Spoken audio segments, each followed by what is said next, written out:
আজ আমাদের কাছে একটা গোদরেজ ইওনের ডবল ডোরের ফ্রিজ এসেছিল।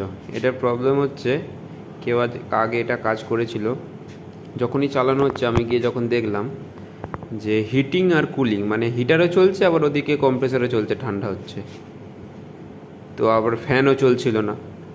তো কেউ আগে এটা পিসিবিটা রিপেয়ার করেছিল, তাও হয়নি। নতুন ফ্যান মোটর 12 ভোল্টে এগুলো ডিসি ফ্যান মোটর ছিল, তো এনে লাগানো হয়েছিল, তাও হয়নি। লাস্টে ডিসিশন নেওয়া হলো যে এটাকে পুরো একদম ম্যানুয়াল করে দেওয়া হবে, টাইমার বাইমেটাল লাগিয়ে এটাকে ম্যানুয়াল করে দিতে হবে। কিন্তু ম্যানুয়াল করে দিলে এমনি অসুবিধা নেই, কিন্তু ডিসি যেহেতু ফ্যান আছে, সেক্ষেত্রে আমাকে ফ্যানটা এসি লাগাতে হবে অ্যাডজাস্ট করে, যা হোক করে। আমরা সেটাই করছি। এই যে ভেতরটা দেখে নাও একটু, এইখানে থার্মোস্ট্যাট লাগিয়ে দেবো একটা ম্যানুয়াল ফুটো করে। এই যেটা আগেই খুলে নিয়েছিলাম, খুলে চেঞ্জ করে নিয়েছি যে ফ্যানটা। এই যে এটা এসি ফ্যান মোটর লাগানো হয়েছে, আগে এটা ডিসি ফ্যান মোটর ছিল। বড় নাট দিয়ে অ্যাডজাস্ট করে, এখানে দেখতে পাচ্ছ ফাঁক, এটা অ্যাকচুয়াল যেটা ছিল ডিসি, সেটা লাগালে একদম সেট হয়ে যেত। এটা বড় নাট দিয়ে যা উপরে লাগিয়ে দেওয়া হয়েছে, অসুবিধা কিছু নেই। এই যে এই মোটরটা ছিল ডিসি প্যানাসোনিকের,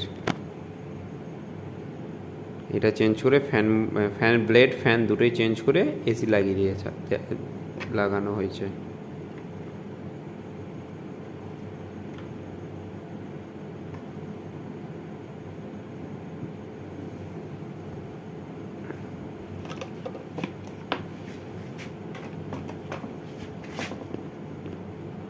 এই ফ্যান ব্লেডটা একটু ছোট, আসল যেটা ছিল একটু ছোট, আর যেটা লাগানো হয়েছে একটু বড় আছে।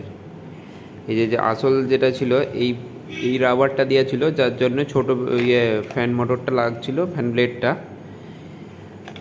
ওই যেটা লাগানো হয়েছে সেটা বড় আছে বলে এই রাবারটা খুলে দেওয়া হয়েছে, কিছু অসুবিধা নেই। এই যে এই পিসিবিটা ছিল, পিসিবিটা কেউ রিপেয়ার করেছিল আগে। এই যে লেখা আছে, খেয়াল করতে পারছো কি জায়গা, দেখো ওইখানটা লেখা আছে। এই যে এই ডায়াগ্রাম, অ্যাকচুয়াল ডায়াগ্রাম, এটাকে পুরো চেঞ্জ করে আমরা ম্যানুয়াল ডায়াগ্রাম বানাবো।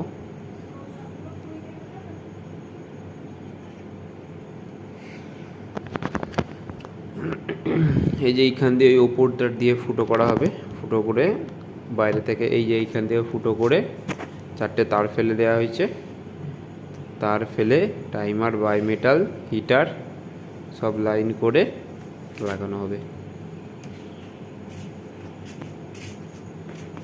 এই যে 4টে তার বেরিয়েছে,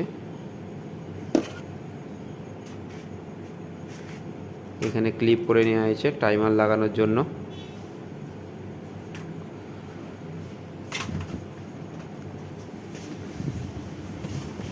এই যে এলজির বাইমেটাল লাগাবো, বাইমেটাল আর থার্মাল ফিউজ। এটা হচ্ছে এলজির টাইমার।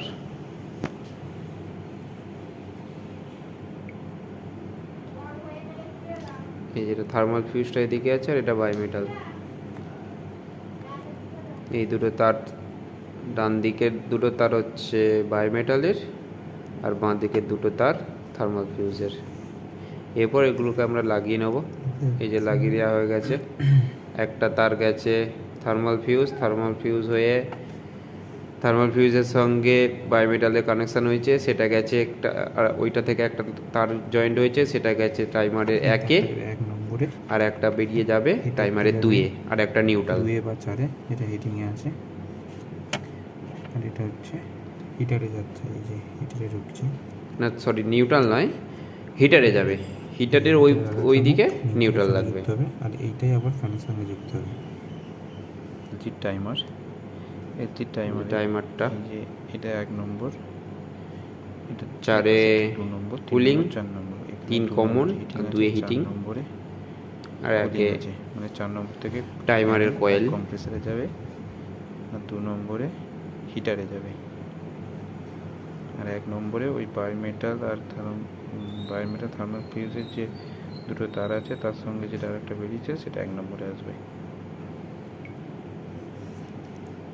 যে আগের যে কানেকশানগুলো এটা হচ্ছে ওভারলোডের, এখানের সব কেটে বাদ দিয়ে কালোটা শুধু কম্প্রেসারের দুটো লাইন জুড়ে দেবো আর আর্থিংটা ওদিকে সব আউট করে দেওয়া হয়েছে। এই ক্ষেত্রে শুধু কানেক্টর থেকে কেটে নিয়েছি। লাইটটা জ্বলবে না, লাইট মেন সাপ্লাইটা তিনে ঢুকবে। করা যেতে পারে, সেটা হয়ে দেখে করতে হবে, অনেক ক্ষেত্রে হয় না, এক্ষেত্রে হয়েছিল। এই যে কানেকশান করে দেওয়া হয়ে গেছে, মেশিন চলছে, টাইমার ঘুরছে দেখতে পাচ্ছ।